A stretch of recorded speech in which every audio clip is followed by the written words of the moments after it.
Hi friends, आप सभी का हमारे चैनल डीपी वायरल में मोस्ट वेलकम। आज हम देखेंगे क्लास 9th वालों का चैप्टर 2 में यानी कि बहुपद है। पार्ट का नाम है अध्याय यानी बहुपद है। तो बहुपद में आज इसमें देखिए क्या है, कुछ पॉइंट को पहले से हमने नोट कर रखा है। पहले इस पॉइंट को अच्छे से बताते हुए इसके बाद तब जो है प्रश्नावली 2.1 को हल करेंगे, ठीक है ना। चलिए इसमें देखते हैं। प्रश्नावली 2.1 में कुल 5 क्वेश्चन दिए हुए हैं, सभी को एक ही वीडियो में कंप्लीट कराएंगे। लेकिन इसको पहले आप ये देख लीजिए कि इन सभी पॉइंट को समझते हुए फिर इसके बाद प्रश्नावली को हल करेंगे। चलिए देखते हैं। पाठ का नाम है बहुपद। तो पहले हम ये समझेंगे कि बहुपद क्या होता है, बहुपद का कहाँ कैसे हम यूज करते हैं और बहुपद क्या होता है।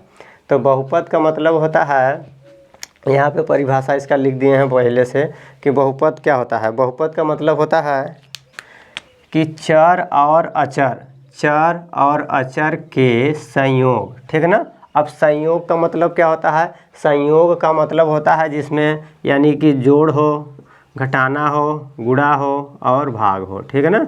इन सब का संयोग हो, ठीक है ना। इनमें से कोई भी हो, जरूरी नहीं है कि जोड़ ही हो, इनमें से कोई भी हो, उन सब का संयोग यानी चर और अचर के संयोग से बने ऐसे बीजी व्यंजक जिसका घात एक पूर्ण संख्या हो बहुपद कहलाता है, ठीक है ना। तो क्या यानी कि इसमें अब चर और अचर क्या होता है ये भी जानेंगे कि चर और अचर क्या होता है। बहुपद तो हम जान गए कि परिभाषा से हम जान गए, और उसमें पूर्ण क्या होता है। पूर्ण का मतलब होता है, ये जो पूर्ण है, पूर्ण का मतलब होता है 0 से लेके 1 2 3 4 इस तरह से कोई भी संख्या हो, ये पूर्ण संख्याएं कहलाते हैं, ठीक है ना। अगर यहाँ पे अगर माइनस रहेगा, -1 -2 ये सब पूर्ण संख्याएं नहीं हैं। तो पूर्ण संख्या का मतलब जो 0 से लेके यानी 0 1 2 3 4 ये हो, और इसके बाद दशमलव में नहीं होना चाहिए। जैसे 10 ये इस तरह से नहीं होना चाहिए। 1.5 ये पूर्ण संख्या नहीं है, ठीक है ना। ये पूर्ण संख्या नहीं, पूर्ण संख्या इसमें होना चाहिए। पूर्ण का मतलब है कि 0 या 1 या 2 या 3 ऐसे पूर्ण संख्या, ठीक है ना। तो परिभाषा हम लोग देख लिया बहुपद का। बहुपद के परिभाषा में हम लोग चर और अचर देखे हैं, लेकिन चर अचर क्या होता है अब इसको समझेंगे, ठीक है ना। तो चर और अचर का मतलब इसमें क्या होता है, कैसे समझेंगे। चर क्या होता है और अचर क्या होता है।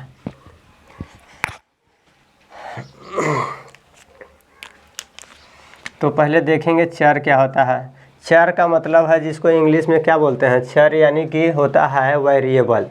चर क्या होता है, इंग्लिश में उसको बोलते हैं वेरिएबल। चलिए इंग्लिश के बारे में ज़्यादा नहीं समझेंगे, बस खाली हिंदी वाला हम लोग हिंदी मीडियम के लिए बना रहे हैं, तो हिंदी मीडियम वालों के लिए इंग्लिश का ज़्यादा वहाँ पे ज़रूरी नहीं है, लेकिन चलिए हल्का हल्का से बता भी देंगे बीच बीच में। तो ये क्या है चर। चर का मतलब होता है वेरिएबल, इंग्लिश में बोलते हैं। तो चर क्या होता है यानी ए से लेके जेड तक, ठीक है ना। ABCD जितने होते हैं लेटर्स होते हैं, यानी A to Z जितने होते हैं उनको हम क्या कह सकते हैं, चर। चर का मतलब होता है कि जिसका मान क्या करे, बदल जाए, ठीक है ना। जिसका मान बदलता रहे वो क्या कहलाएगा, चर, ठीक है ना। चर में जैसे कि अगर हमने कह दिया कोई, जैसे हम यहाँ पे लिख दिए कि क्या लिख दिए, चर में जैसे हमने लिख दिया कि x स्क्वायर प्लस के 4x, इस तरह से मान लीजिए हमने कुछ लिख दिया, और हमने कहा कि x का मान जो है यानी कि 1 रखने पे क्या आएगा, यानी x का मान जो है 1 से लेके 3 तक वेरी कर रहा है। x का मान कहाँ से लेके 1 2 3 यानी अलग अलग x का मान क्या है, अलग अलग। x का मान इसमें रखेंगे, 1 रखने पे कुछ और आएगा, जब 2 रखेंगे तो कुछ और देगा, 3 रखेंगे तो कुछ और आएगा। तो इसका ये मतलब हुआ कि यहाँ पे x का मान जो है बदल रहा है, ठीक है ना। तो जब बदल रहा होगा तो उसको क्या कहते हैं, चर कहते हैं। x यहाँ पे क्या है, x हमारा एक चर है। क्या है, x हमारा यहाँ पे इसमें x क्या है, हमारा एक चर है, ठीक है। तो ये समझ में आया कि नहीं। चर क्या होता है, चर के बारे में हम लोग समझ गए। यानी A to Z जो है, जो बदलने वाला जो है, वो जो वैरी करता है, बदल सकता है अपने, यानी कि जैसे कोई पद दिया है, पद में उसका मान जो है यानी कुछ भी बदल सकता है, ठीक है ना। बदल सकता हो तो वो चर कहलाता है। अब अचर देखेंगे क्या होता है। अचर का मतलब होता है, अचर को बोलते हैं कांस्टेंट। अचर क्या होता है? कांस्टेंट, ठीक है ना। तो अचर में कांस्टेंट होता है, यानी कि इसको अचर से अंक कहेंगे, अंक। अ से अचर और अ से अंक, जितने भी अंक होंगे वो क्या कहलाएंगे? अचर। अंक में यानी माइनस अनंत से लेके कहाँ तक? 0 +1 कहाँ तक? प्लस अनंत तक, ठीक है ना। ये सब क्या कहलाएंगे? अचर कहलाएंगे। जितने भी अंक हैं सब अचर कहलाएंगे। हम लोग यानी चर देख लिए, अचर देख लिए, अब गुणांक देखेंगे। गुणांक क्या होता है?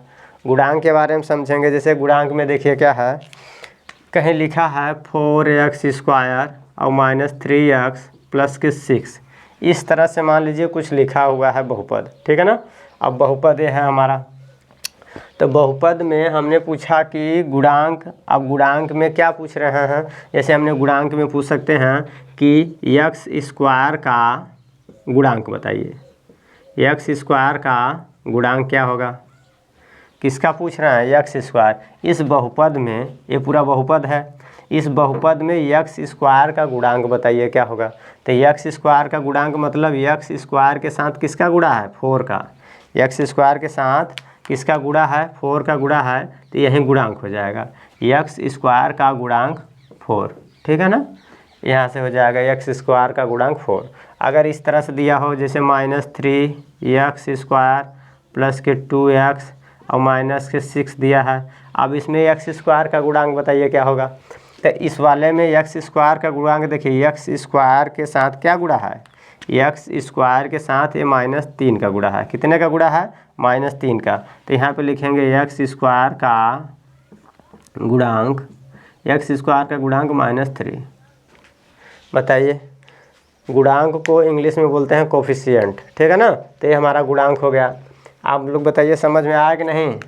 यानी चर हो गया, अचर हो गया, गुणांक हो गया, ठीक है ना।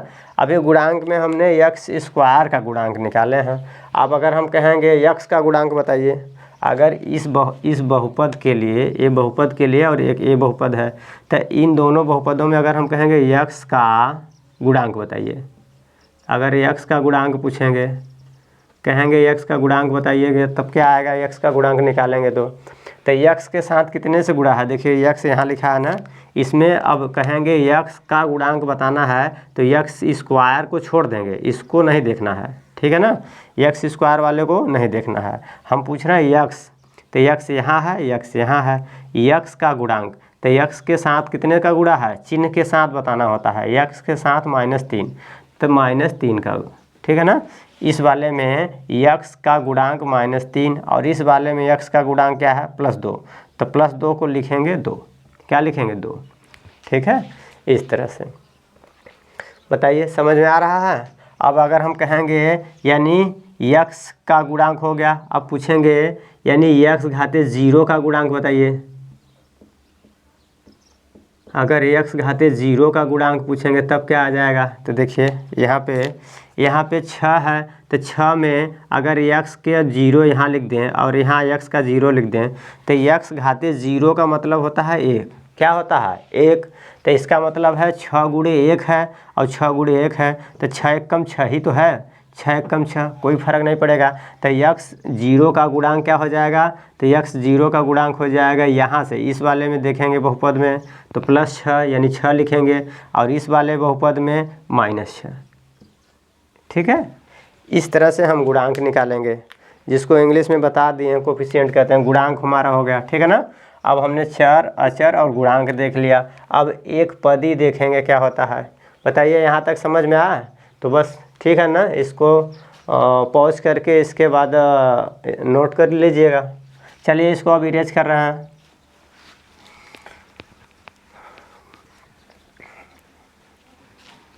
गुणांक मेरा हो गया, अब आगे देखते हैं।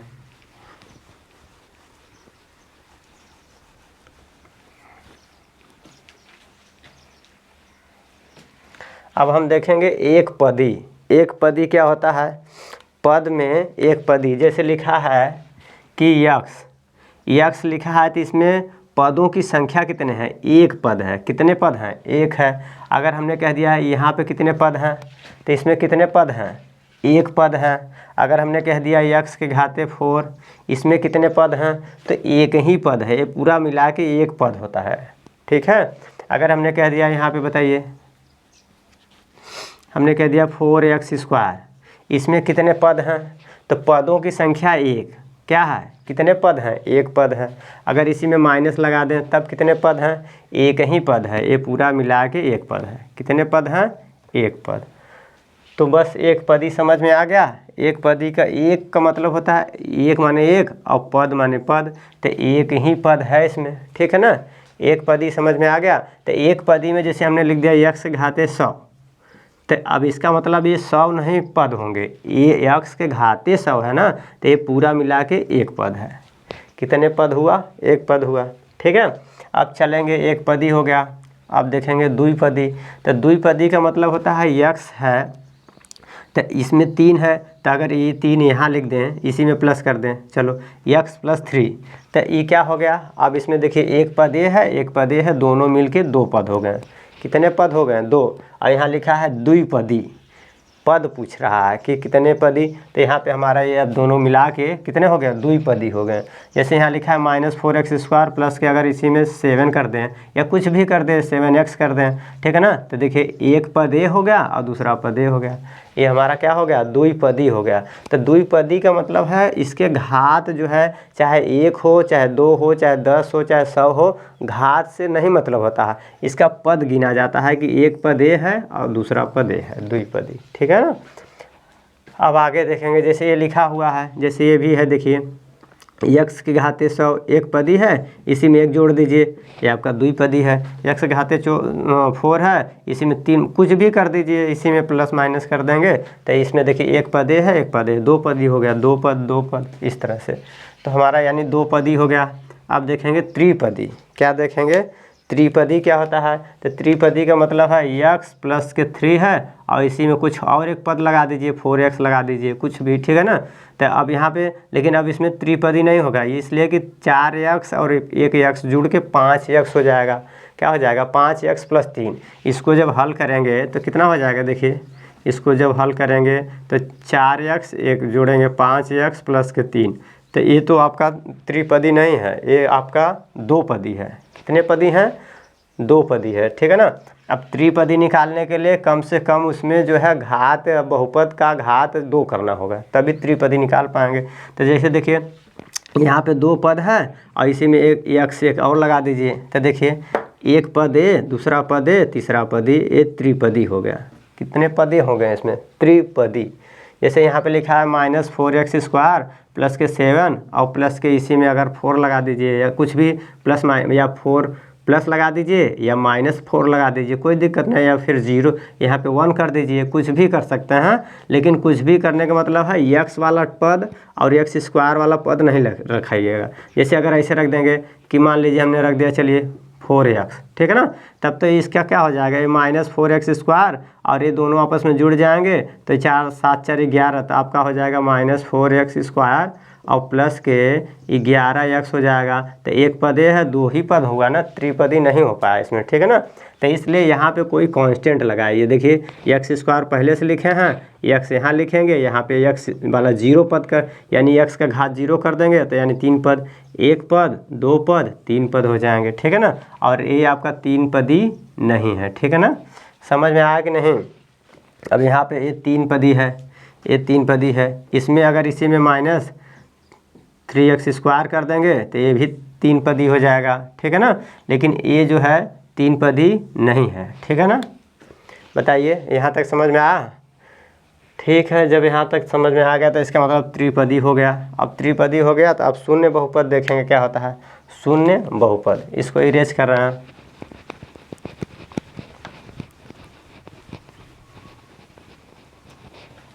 अब देखेंगे शून्य बहुपद क्या होता है। शून्य बहुपद का मतलब होता है कि ऐसा बहुपद हो जिसका जो है चर का जो घात है 0 हो। ठीक है ना। जैसे हमने कह दिया 3, तो 3 हमारा एक शून्य बहुपद है। क्या है? जैसे देखिए इसका जो घात है, इसमें x है, तो x का घात 0 है। कितना है? x का घात 0 है। ठीक है ना। तो इसमें x घात 0 का मतलब होता है 1। ठीक है ना। कोई भी चर हो या अचर हो, कोई भी चर हो या अचर हो, जब उसका घात 0 हो जाता है तो उसका मान 1 हो जाता है। ठीक है, जैसे देखेंगे अगर 10 लिखा है, 10 का घात 0 कर देंगे तो इसका मान 1 हो जाएगा। अगर 100 लिखा है, 100 का घात अगर 0 कर देंगे तो इसका मान 1। ठीक है ना। ए लिखा है, ए का घात 0 तो इसका मान 1। अगर इसी में लिखा है सी का घात 0 कर देंगे तो 1। एक्स लिखा है, एक्स का घात 0 का मतलब 1। कुछ भी चर हो या अचर हो, उसका घात अगर 0 हो गया तो उसका मान 1 हो जाएगा। ठीक है ना। तो यहाँ तक ये हो गया। तो अब जैसे इसमें देखिए, तो इसमें इसका मतलब है कि इसको हम लिख सकते हैं 3 गुणे 1 लिख सकते हैं कि नहीं, 3 एकम 3। तो 3 एकम 3 का मतलब जहाँ 1 लिखा है इसके स्थान पे हम लिख सकते हैं x के घाते 0 लिख सकते हैं कि नहीं। x के घाते 0 का मतलब 1 होता है, तो यहाँ 1 की जगह हम x के घाते 0 लिखेंगे। अब देखेंगे तो कह रहा है शून्य बहुपद। कैसा बहुपद हमको चाहिए? शून्य बहुपद। तो ये कैसा हमारा बहुपद है? ये हमारा 3x घाते 0 एक शून्य बहुपद है। ये बोल सकते हैं या 3, ये हमारा शून्य बहुपद है। कैसा बहुपद है? शून्य। ठीक है ना। यहाँ तक समझ में आ गया ना। ठीक है, चलिए इसको इरेज कर रहे हैं।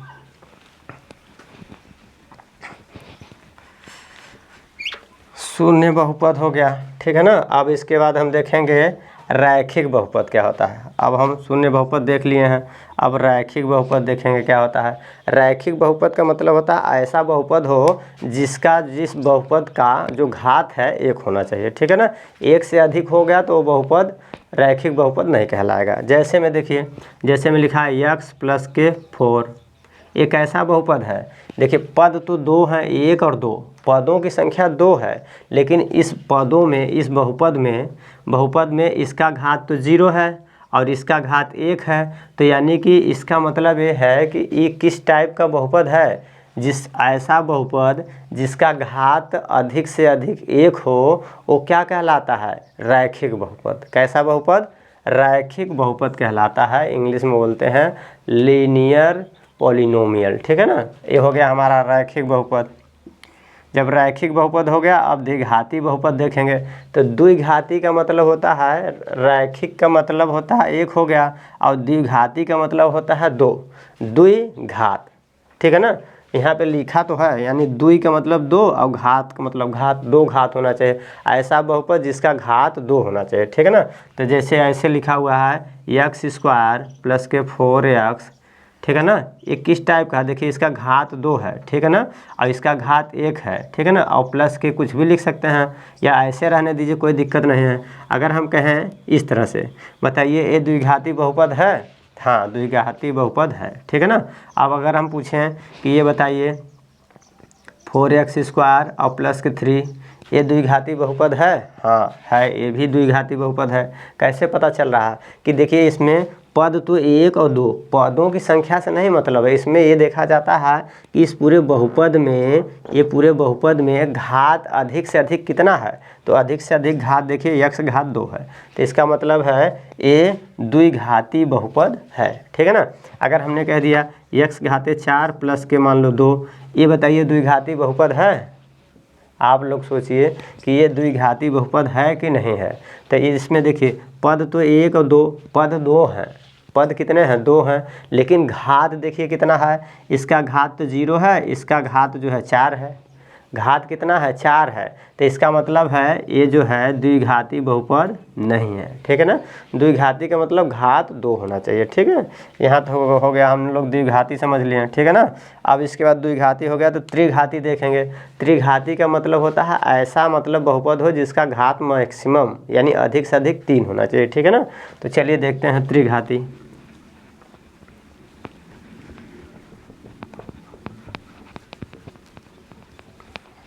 त्रिघाती क्या होता है? त्रिघाती का मतलब घात जो है 3 होना चाहिए। जैसे हमने कह दिया x घात 3, ये इसका घात कितना है? 3 है। तो ये किस टाइप का बहुपद है? त्रिघातीय बहुपद है। किस टाइप का बहुपद है? त्रिघाती बहुपद। ठीक है ना। अब इसी में हम कहेंगे x⁴ + के 2, ये जो है त्रिघाती बहुपद है? तो ये है और ये नहीं है। ठीक है ना। अगर हमने कह दिया -3x⁴ और प्लस के 6x² और प्लस के 7, ये बताइए त्रिघाती बहुपद है? तो देखिए पद 1 2 3 है। पदों से हम पद तो बात नहीं कर रहे हैं, हम तो पूछ रहे हैं कि त्रिघाती बहुपद है कि नहीं।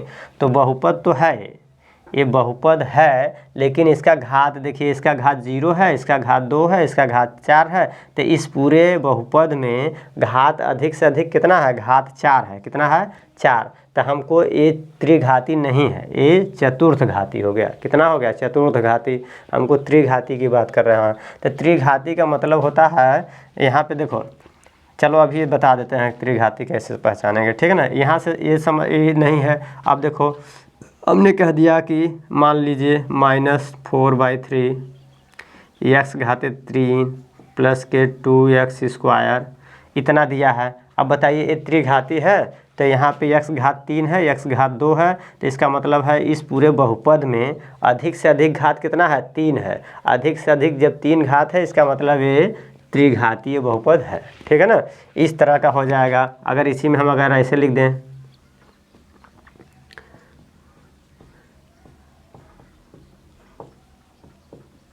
अब बताइए ये त्रिघाती है, ये त्रिघाती बहुपद है कि नहीं। तो देखिए, इसका घात 0, इसका 1 2 3, तो यानी अधिक से अधिक घात कितना है, 3 है। तो इसका मतलब ये भी क्या है, त्रिघाती बहुपद है, ठीक है ना।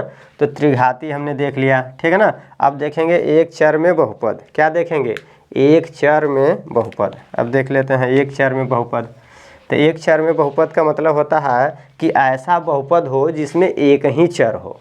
चर कितने हो, एक चर। तो ये देखिए, इसमें x है, इसमें x है, इसमें x है। तो ये किस टाइप का, एक तो चर फिक्स है कि एक ही चर है, एक चर है x इसमें है, x इसमें है। तो ये एक चर में बहुपद है। ये कैसा बहुपद है, एक चर वाला बहुपद है। ये भी एक चर वाला बहुपद है, ये भी एक चर वाला बहुपद है, ये भी एक चर वाला बहुपद है, ये भी एक चर वाला बहुपद है। समझ में आया। एक चर में बहुपद का मतलब होता है एक चर वाला। जैसे यहाँ पे लिख दें 2x² और प्लस के 4y, इस तरह से, और प्लस के, चलो इतना रहने दीजिए। अब बताइए, ये है एक, अगर हम कहेंगे एक चर में बहुपद है, ये आपका एक चर में बहुपद है। तो देखिए यहाँ पे बहुपद तो है, ये तो पता चल रहा है कि हमको बहुपद है, लेकिन यहाँ x दिया है, एक चर a है और दूसरा चर y है। तो दो चर हो गया। कितने चर हैं इसमें, दो चर। तो ये एक चर वाला बहुपद नहीं है। बस समझ में आ गया। अगर हमने कह दिया 3x² प्लस 3x² प्लस के 4y प्लस के z, ये बताइए, इस तरह का दे देंगे। ये कहेंगे कि बताइए एक चर में बहुपद है। तो देखिए एक चर यहाँ हो गया, एक चर, दो चर और तीन चर। तो ये तीन चर वाला बहुपद है। कितने चर वाला, तीन चर वाला बहुपद है। इसका मतलब ये भी एक चर वाला बहुपद नहीं है। बताइए, यहाँ तक आप लोग को अच्छे से क्लियर हो गया कि नहीं। इसमें आप लोग को जो कहीं डाउट हो, आप इसको प्लीज़, आप लोग इसको जो है, यानी कि डाउट हो तो कमेंट करिएगा, और न डाउट हो तो इसको आप लोग अच्छे समझ के, और प्रश्नावली 2.1 आप लोग अपने से अब लगा लेंगे पूरा, ठीक है ना। आप लोग इतना श्योर है कि प्रश्नावली 2.1 को लगाएंगे तो श्योर है पूरा लगा लेंगे। एक दो सवाल दिक्कत करेगा, एक 3 या 4 वाला क्वेश्चन हो सकता है दिक्कत करे, तो अभी आप लोग को बता दे रहे हैं। चलिए ठीक है, देखते हैं। आप लोग इसका स्क्रीनशॉट लीजिए, इसके बाद देखते हैं।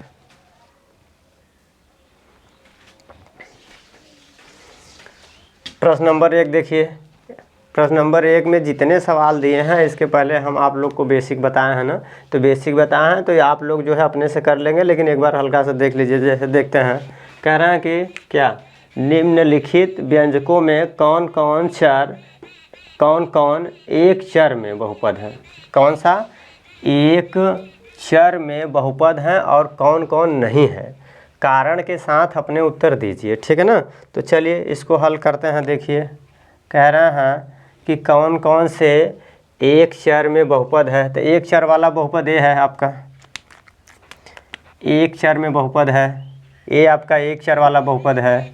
ये आपका जो है बहुपद ही नहीं है, इसमें ये आपका बहुपद ही नहीं है। और इसके बाद ये जो है एक चर में, ये एक चर वाला बहुपद है, तो इसको हल करेंगे तो ये आपका एक चर वाला बहुपद ये भी है, और इसके बाद ये नहीं है, ठीक है ना। अब देखिए इसका कैसे इसको हल करेंगे, हम तो देख के इसे बता दिए हैं, अब आप लोग कैसे बताएंगे या कैसे करेंगे। देखिए तो इसमें पहला वाला कह रहे हैं, पहले वाले को देखिए हल करते हैं। तो लिखा है 4x² और माइनस के 3x और प्लस के 7। तो इसमें देखो कह रहा है एक चर वाला हमको बहुपद है, तो ये पहले बहुपद तो है, पहले ये चेक करेंगे कि बहुपद है कि नहीं। तो बहुपद का कंडीशन क्या होता है कि बहुपद का मतलब होता है कि जिसमें यानी जो चर है, चर का घात एक पूर्ण संख्या होनी चाहिए। कैसी संख्या होनी चाहिए? पूर्ण। तो जब यहाँ चर है, देखिए यहाँ पे x घाते 0 है, तो 0 भी एक पूर्ण है। पूर्ण का मतलब क्या होता है? पूर्ण संख्या। पूर्ण का मतलब होता है होल नंबर, यानी 0 1 2 3 4 एंड्स इनफाइनाइट, ठीक है ना, इस तरह से होता है, प्लस इनफाइनाइट। तो यहाँ पे देखिए, तो यानी x घात 0, x घात 1, x घात 2, इसका मतलब है कि एक पूर्ण संख्या है और ये बहुपद है। और बहुपद है तो बहुपद में किस टाइप का बहुपद? एक चर वाला बहुपद है। देखिए x यहाँ है, x यहाँ है, x यहाँ है, तो ये एक चर वाला बहुपद है, ठीक है ना। तो इसमें लिख देंगे कि यानी कि अब इसमें लिखा है क्वेश्चन में क्या है, अपने उत्तर यानी कारण के साथ अपने उत्तर देना है।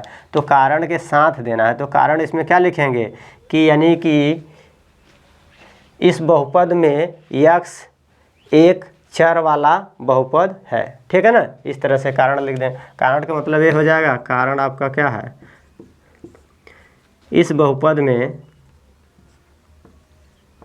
इस बहुपद में x एक चर वाला व्यंजक, चर वाला व्यंजक है, चर वाला व्यंजक है। बस हो गया इस तरह से, ठीक है ना। तो पहला हम समझ गए। इसी तरह से देखिए दूसरा को हल करेंगे। जब दूसरा हल करेंगे तो देखिए दूसरे में क्या है,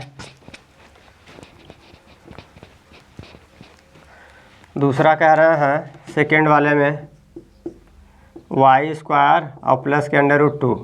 तो इसमें बस ख्याल ये भी क्या है, इसमें भी देख लीजिए, कुछ अब करना आप लोग अपने से कर लीजिएगा, इसमें कुछ है ही नहीं। देखिए इसमें कितने यानी कि y लिखा है बस, और यहाँ पे तो अंक ये कांस्टेंट है, यानी अचर संख्या है, अचर संख्या का करड़ी पे है, अचर संख्या करड़ी में है, लेकिन जो चर है, चर का घात 2 है। इसका मतलब है कि ये अगर पूछें कि किस टाइप का, यानी कि द्विघाती है, त्रिघाती है, तब तो ये द्विघाती है। लेकिन कह रहे हैं कि एक चर वाले बस बहुपद को बताना है, तो इसमें एक ही चर है y। चरों की चर कौन सा है? इसमें चर y है, चर y, ठीक है ना। तो एक चर वाला है, इसलिए ये हो गया, ठीक है ना। अब इसमें आगे देखेंगे, जो जो नहीं है उसको देखेंगे। ये वाला 3 वाला देखेंगे। 3 में देखेंगे, 3 में कह रहे हैं कि 3√t और प्लस के t√2। ये आपका बताइए, कह रहे हैं कि ये पहले बताइए कि बहुपद है। इसमें कह रहे हैं निम्नलिखित व्यंजकों में कौन कौन एक चर में बहुपद है। पहले एक चर वाला बहुपद बताना है, यानी बहुपद भी चेक करना है और एक चर वाला। तो देखिए इसमें, तो यहाँ पे इसका मतलब है कि t यहाँ पे है, तो t का घात 1 है। t का घात कितना है? 1 है। तो इससे तो ठीक है, लेकिन यहाँ पे देखिए 3 और √ में t है, तो √ का मतलब रहता है कि t के घाते 1/2 है। अगर √2 लिखा है तो इसका मतलब है कि 2 के घाते 1/2, ठीक है ना। इस तरह से होता है, तो इसका मतलब घात 1/2 है और प्लस के t √ में 2 है, इसका घात 1 है। तो यहाँ से तो ये बहुपद है, लेकिन यहाँ से ये बहुपद को, यानी कि जो बहुपद की परिभाषा है उसको विखंडित कर रहा है, ठीक है ना। विखंडित करने का मतलब है इसका, देखिए घात कितना है? 1/2, जबकि घात एक पूर्ण संख्या होनी चाहिए। घात क्या होना चाहिए? पूर्ण संख्या। तो इसलिए यानी कि इसमें लिख देंगे कि ये क्या है, ये बहुपद ही नहीं है। और जब बहुपद ही नहीं है तो एक चर और 2 चर क्या, इसमें पहले कहा है ना कि कौन कौन से एक चर वाले बहुपद हैं, एक चर वाला बहुपद। तो ये तो आपका बहुपद ही नहीं है, ठीक है ना। तो इसको आप लिख देंगे कि प्रश्न संख्या 3 जो है एक बहुपद ही नहीं है, ठीक है ना। अब चलिए आगे, अब देखते हैं 4 वाले। 4 तो है, 4 का इधर क्या है, कैसे कर लेंगे। देखिए 4 वाला है। 4 में कैसे है, कह रहे हैं y प्लस के 2/y, इस तरह से है। तो क्या है इसका मतलब है कि ये अंश है, ये हर है, तो हर एक लिख सकते हैं, कोई दिक्कत नहीं है, ठीक है ना। जैसे कोई संख्या लिखा है जैसे 2, तो 2/1 लिख सकते हैं, कोई दिक्कत नहीं है, ठीक है ना। कोई भी संख्या लिखा है जैसे x लिखा है, ये अंश है, इसका हर एक लिख देंगे। हर एक लिखेंगे तो हर का 1 में भाग, जैसे यहाँ लिखा है 2/1, तो 1 का जब 2 में भाग करोगे 1 दूनी 2 कट जाएगा, देखिए लास्ट में 2 ही तो आएगा। तो हर एक लिखने पे यानी कि उसमें हर एक जो होता है छुपा होता है, हमेशा लिख के दिखाया नहीं जाता है, लेकिन ज़रूरत पड़ने पे आप लिख सकते हैं, ठीक है ना। चलिए जैसे लिखा है 2, तो 2 में 1 का गुणा कर सकते हैं ना, 2 1 कम 2 ही तो है। इसमें एक जो है ज़रूरत पड़ने पे आप कहीं यूज कर सकते हैं, इसके साथ 1 का गुणा करके कहीं ज़रूरत पड़ गया लाइफ में, मान लीजिए मैथ में, तो आप 2 गुणे 1 लिखेंगे तब भी 2 ही रहेगा, और 2/1 अगर 1 लिखेंगे तब भी आपका 2 ही आएगा, ठीक है ना। और इसका घात जो है 1 होता है, 2 का घात 1 होता है, जो ये भी नहीं दिखाया जाता है, यहाँ भी नहीं दिखाया जाता है, ठीक है ना। तो ज़रूरत पड़ने पे आप लोग ले सकते हैं, ठीक है। चलिए तो देखिए इसका गुणा करेंगे, y का y में y² और प्लस के 1 दूनी 2 और बटे y 1 कम y, इतना आ गया। अब नीचे y है तो इसको आप =0 कर दीजिए। क्या कर देंगे, =0। जब =0 करेंगे तो y इधर जाके आपका गुणा हो जाएगा, y² प्लस के 2 बराबर के 0 गुणे y। अब y का 0 में गुणा करेंगे तो आ जाएगा आपका 0। क्या आ जाएगा, 0। आप 0 हटा दीजिए, y² प्लस के 2, ठीक है ना। तो ये आपका देखिए इसमें y² प्लस 2 हो गया, क्या हो गया, y² प्लस 2। तो एक चर वाला बहुपद है, ठीक है ना। एक चर वाला ये बहुपद, इसीलिए हमने बताया था कि एक चर वाला बहुपद है, ठीक है ना। अब ये आपका कैसे नहीं है, इसमें ऐसे बता दे रहे हैं, देखिए यहीं पे बता दे रहे हैं एक चर वाला बहुपद कैसे नहीं है। देखिए इसमें एक चर x है, दूसरा चर y है, तीसरा चर t है। तो इसमें 3 टाइप के चर हैं। कितने टाइप के चर हैं, 3। और आपका क्वेश्चन क्या पूछा है कि एक यानी कि एक चर वाला बहुपद बताना है। तो ये आपका बहुपद तो है, अगर पूछेंगे तो बहुपद है, लेकिन बहुपद में कह रहा है एक चर वाला पूछा है ना, कि कौन कौन सा एक चर वाला है। तो एक चर नहीं, इसमें 1 2 3 चर दे दिया है, इसीलिए ये आपका ये जो है एक चर वाला बहुपद नहीं है, ठीक है ना। आप लोग इसका स्क्रीनशॉट लीजिए। इसके बाद क्वेश्चन नंबर 2 देखते हैं।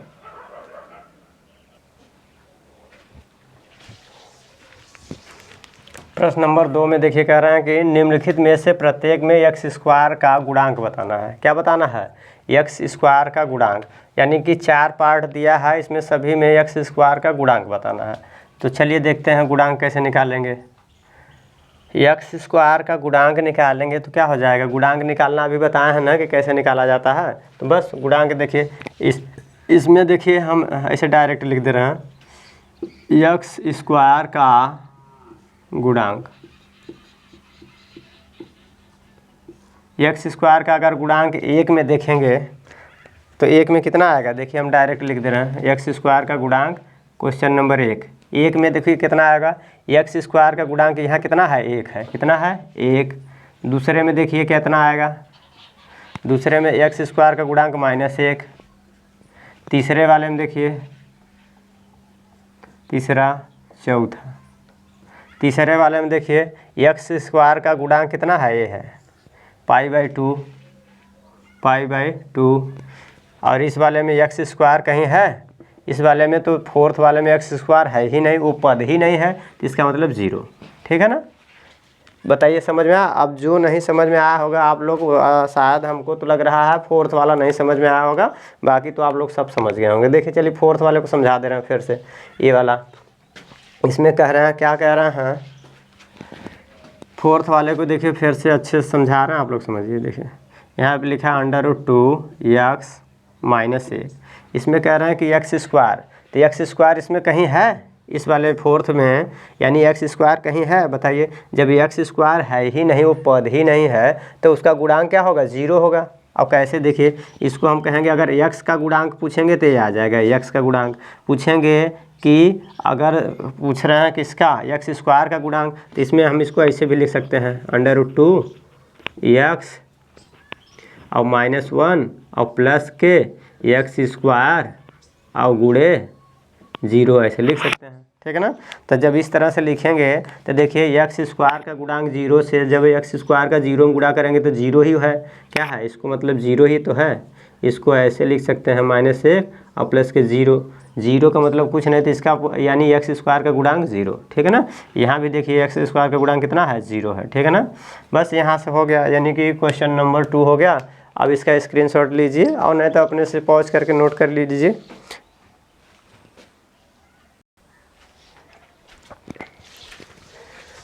क्वेश्चन नंबर 3 देखिए, कह रहे हैं कि 35 घात के द्विपद का जो 35 का घात यानी द्विपद बताना है और 100 घात का एक पद, ठीक है ना। 35 घात का द्विपद और 100 घात का एक पद वाला उदाहरण दीजिए, ठीक है ना। तो बस इसमें उदाहरण देखिए, इसमें आप क्या बताएंगे, प्रश्नानुसार हल करेंगे।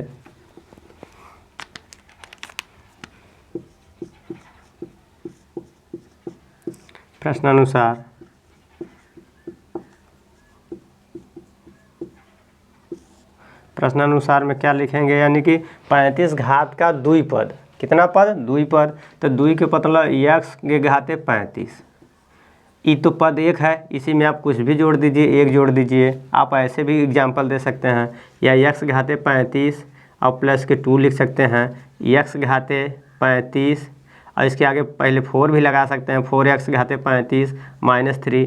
आप इस तरह का जो भी है, यानी एक्स भी लिख सकते हैं, आप ऐसे y भी लिख सकते हैं इसमें, यानी कि 3y के घाते 35 और प्लस माइनस के 8, कुछ भी ऐसे लिख सकते हैं, ठीक है ना।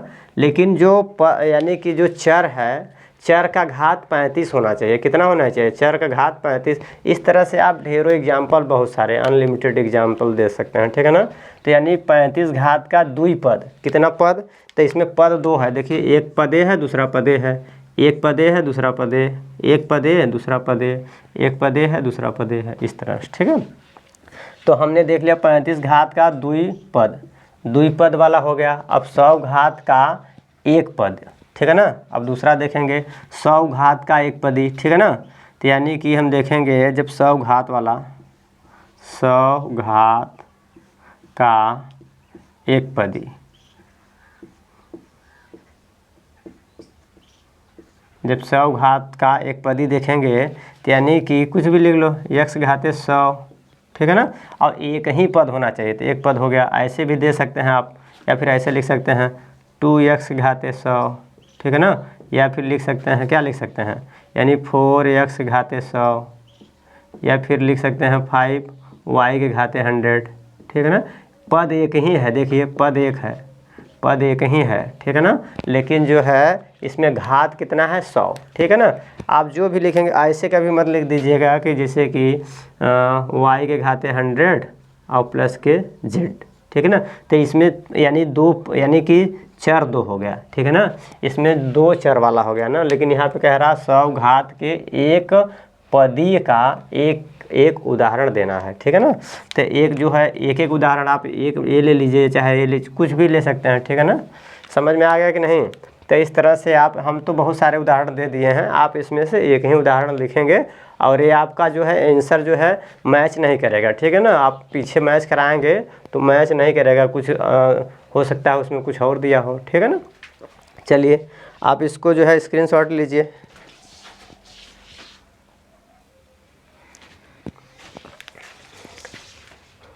क्वेश्चन नंबर 4 देखें, निम्नलिखित बहुपदों में से प्रत्येक बहुपद की घात बताना है। क्या बताना है, घात।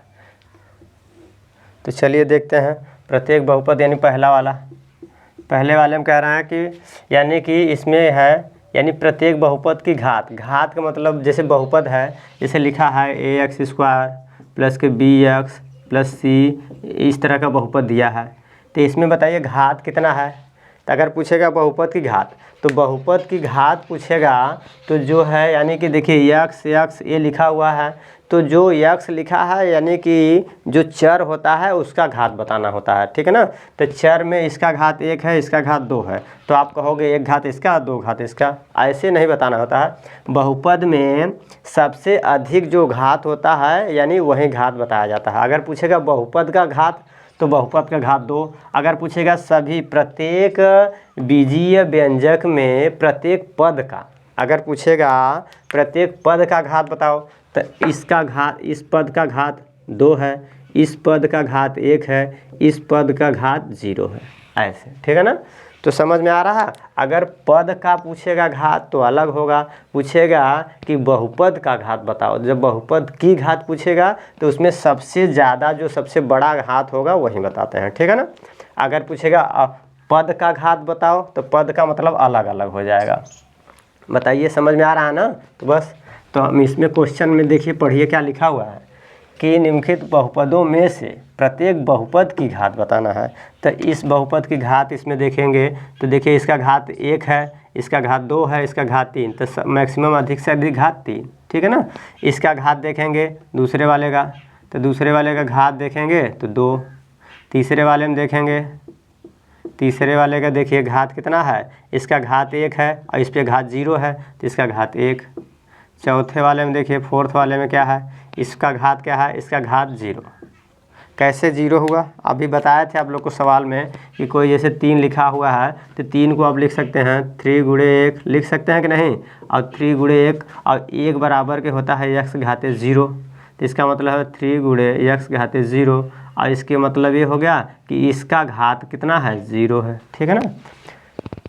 बताइए इसमें जो है कांस्टेंट दिया है ना, यानी कि अचर संख्या दिया है, तो जब भी अचर संख्या रहेगा उस टाइप का बहुपद रहेगा तो उस टाइप के बहुपद में अगर पूछेंगे बहुपद की घात क्या है तो 0 हो जाता है, ठीक।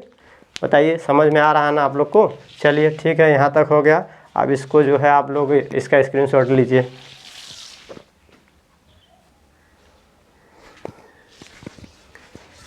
लास्ट क्वेश्चन प्रश्नावली 2.1 का देखिए, लास्ट क्वेश्चन है। इसमें क्या है कि बताइए कि निम्नलिखित बहुपदों में कौन कौन बहुपद रैखिक है। इसमें देखिए क्या क्या बताना है, कौन कौन सा रैखिक है, कौन कौन द्विघाती है, कौन कौन त्रिघाती है, ठीक है ना। आप लोग को बस ये बताना है इस बहुपदों में कौन सा रैखिक है, कौन सा द्विघाती है, कौन सा त्रिघाती बहुपद है। तो ये सब तो पहले ही बता दिए थे, आप लोग शायद अपने से लगा भी लिए हों, लेकिन फिर भी चलिए देखिए हम भी बता देते हैं। यानी कि अब हम डायरेक्ट लिख दे रहे हैं, यहाँ पे रैखिक लिख दे रहे हैं, रैखिक बहुपद,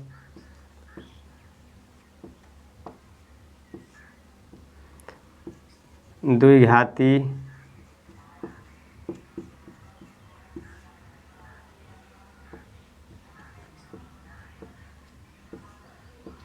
त्रिघाती।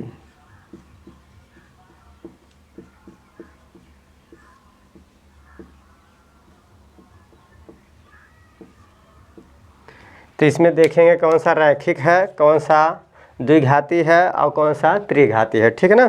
चलिए देखते हैं। तो रैखिक बहुपद में देखेंगे तो रैखिक बहुपद का मतलब बताए थे आप लोग, पीछे देखिएगा कि रैखिक बहुपद बताए थे कि क्या होता है। रैखिक बहुपद ऐसा बहुपद जिसका घात जो है 1 हो। तो ऐसा बहुपद जिसका घात कहाँ है, 1 यहाँ है फोर्थ वाले में, रैखिक जो है फोर्थ वाला है। और देखिए और रैखिक कहीं है, यहाँ पे देखिए इसका जो है ये टी का घात 1 है, तो यानी कि 6 वाला है।